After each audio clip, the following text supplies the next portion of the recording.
We just came through eclipse season, and what a perfect time to learn more about the moon. And you can't get a better resource than Stephen Forrest's Book of the Moon, available on audiobook narrated by me. A direct link is available on the homepage of hightimelinebooks.com, or you can go to Audible or Apple Books. Hello, and welcome to the Fun Astrology Podcast. This is Kristin Lawhead. Thomas will be back with us on Monday.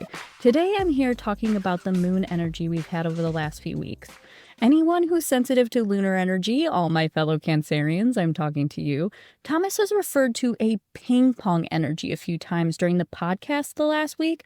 Lately, there has either been an extreme amount of lunar aspects or lack thereof, as well as the tapering down of the eclipse energy.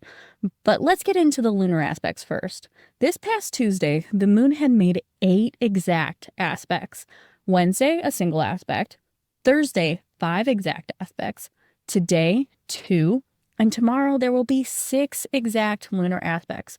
Quite the back and forth in numbers. Why is this happening? Most of the planets right now have either just transitioned into a new sign and they're in the early degrees, or getting ready to leave a sign, putting them in the late degrees.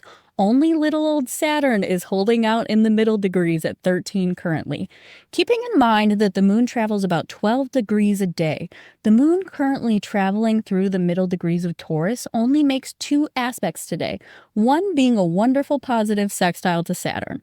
Now would be a good time to reflect on those days that the moon was extra active. Since the amount of lunar aspects is going back and forth, this can be like a pendulum swing, noticeable on those overly busy days. This will begin to even out next month. Now let's talk eclipse energy. Just to touch on some eclipse basics, eclipses are created when a full or new moon are within range of the nodes, and they happen in pairs, one full moon and one new moon. This past eclipse season started with a Pisces full moon eclipse at the late degrees, in a different axis as the nodes, but within eclipse range all the same. When we had a new moon eclipse, it was at 10 degrees of Libra.